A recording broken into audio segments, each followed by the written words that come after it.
All right, welcome back once again, guys. I want to show you this. It's called gotfreedom.org. My brother just showed it to me.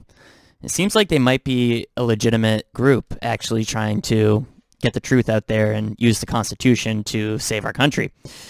So what we do, we strive to create a lasting legal impact.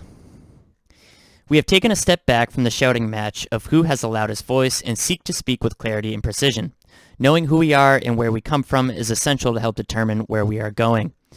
So some of the stuff they do, they're really pushing this election issue. That's all I can say. As you can see, there's a section, Zuckerberg, you know what, meddling, right up here.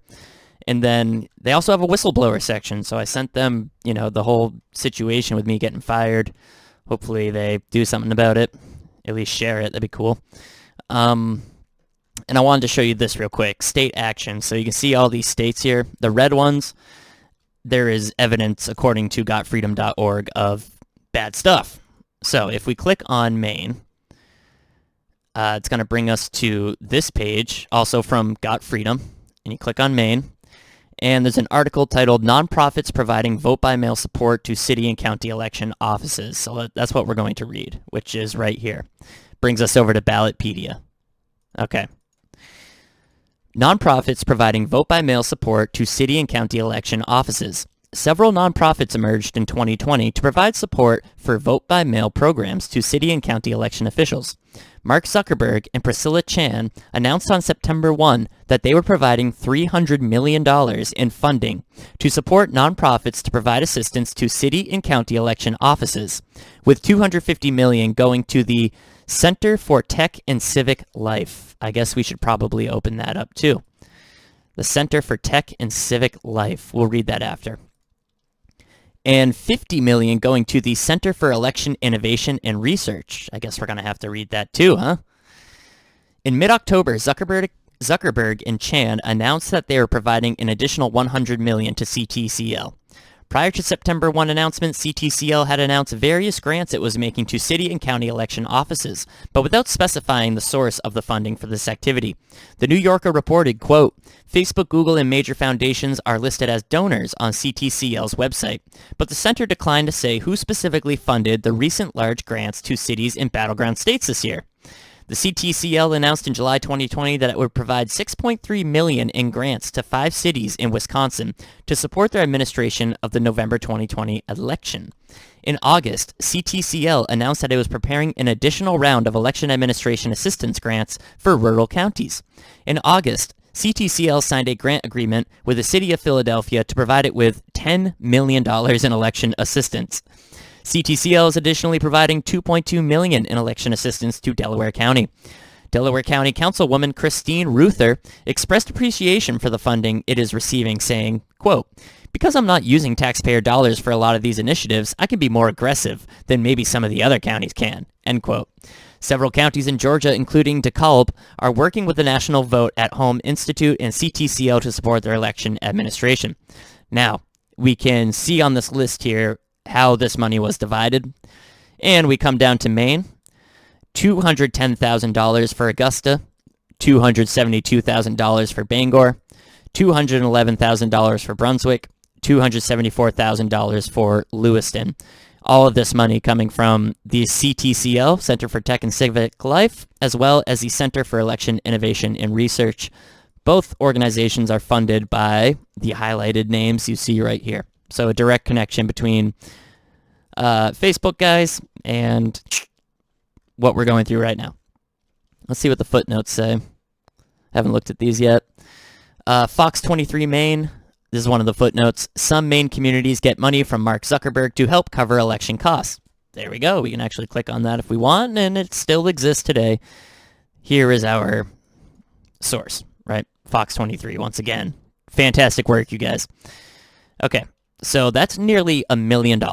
And now let's read a little bit more about the Center for Tech and Civic Life. The CTCL is a 501c3 nonprofit, of course it is, based in Chicago. Wow, what a surprise. As of September 2020, the group describes itself as a, quote, team of civic technologists, trainers, researchers, election administration, and data experts working to foster a more informed and engaged democracy and helping to modernize U.S. elections, end quote. The organization was founded in 2015. Here's their mission. We connect Americans with the information they need to become and remain civically engaged and ensure that our elections are more professional, inclusive, and secure. And we got some quick notes on the right here. Located out of Chicago. Tiana Epps Johnson is the executive director. Its founder is Tiana Epps Johnson and Whitney May and Donnie Bridges, 2015. They do have a website, which I am looking at right now. So there we go. Got their website. Wow. Okay, interesting. Wait a second. You see that logo? Wow. That looks like a Baphomet to me. That's wild. It's like a Wi-Fi symbol mixed with a 5-pointed star. And if you look at it the right way, looks like a Baphomet. Okay. So Zuckerberg piece also through the Center for Election Innovation and Research has been providing money all across the country, almost $1 million in Maine. The Center for Election Innovation and Research is a 501c3 based in Washington, D.C. As of September 2020, the group's website and CEIR works with states to help maintain accurate and current voter lists and secure their election technology to prevent interference. The organization was founded in 2016. Here's their mission. Voters deserve elections that they can and do trust. Democracy is strongest when citizens are invested and engaged in the success of government and feel connected to their leaders. CEIR's mission is to ensure elections are secure. Voters have confidence in election outcomes, and democracy thrives as civic engagement grows. Executive director is David Becker, founded by David Becker. Once again, they also have a website. Take a look at that. So yeah, both of these groups are funded from Mark Zuckerberg and his wife, and I'm sure other people too, and almost $1 million of that money made it to 4 cities in Maine. You guys starting to think Maine went red? I know I am. Okay, I want to leave you guys with this. This is the website, pwd.org. This is the Portland Water District where I live. I am shocked they even have a page about this, but here we go. Is fluoride a safe drinking water additive? So this is in regards to Portland, Maine. This is Portland, Maine's water district statement regarding fluoride. The fluoridation of drinking water is endorsed by the American Dental Association, the American Medical Association, and the U.S. Public Health Service. The CDC proclaimed fluoridation to be one of the top 10 greatest public health achievements of the past century. Former U.S. Surgeon General Dr. C. Everett Koop stated, fluoridation is the single most important commitment that a community can make to the oral health of its citizens. Okay. Presently, nearly 2/3 of U.S. residents who receive water from a public water system now receive fluoridated water. Fluoride is a naturally occurring element in the environment that is known to be effective in preventing tooth decay in children and adults. Some water supplies contain fluoride naturally, but others, like Sebago Lake and the wells serving Steep Falls, do not contain enough fluoride to be beneficial. At the Sebago Lake Water Treatment Facility in Standish, the level of fluoride in the water is adjusted to an optimal concentration of 0.7 milligrams per liter. Water samples are collected daily to ensure that fluoride levels in the water remain within the beneficial range. Fluoride was added to Greater Portland's water supply in 1997 as a result of a publicly initiated referendum. Extensive research conducted over the past 50 years has shown time and time again that fluoridation of public water supplies is a safe, effective, and economical way to reduce tooth decay for all ages. A detailed review by the National Research Council in 1993 found no links between low-level fluoride ingestion and occurrences of cancer, kidney disease, gastrointestinal disorders, immunological disorders, reproductive effects, genetic disorders, or bone fractures. Many healthful substances can be harmful if you get too much. This is true of salt, iron, vitamins A and D, and even water itself. While exposure to high levels of fluoride over a long time can cause dental fluorosis, a condition that leads to mottled tooth enamel, discoloration, and in some cases erosion of the gum line, the fluoride content in your drinking water is limited under federal law to the levels are very low. Currently, over 162 million people in the United States are receiving the benefits of water fluoridation. Did anybody really ever ask the government to take care of their teeth? It's unbelievable, guys. Don't fall for that. Let's see here. I'm just looking up a random thing. Fluoride. Oh, Harvard. Can't trust them. Let's see. Let's just see what Wikipedia says about fluoride. Of course, they're going to bombard us with fake news, so it's going to be impossible to even find Wikipedia. Fluoride.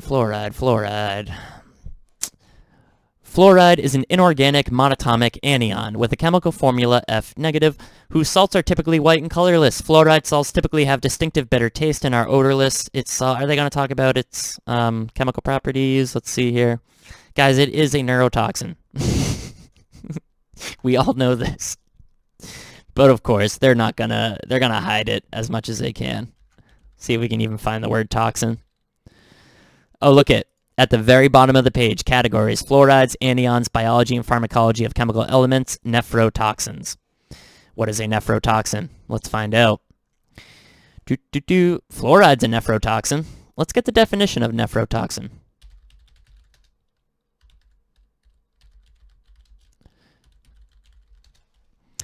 A nephrotoxin is defining as rapid deterioration in the kidney function due to toxic effects of medication and chemicals.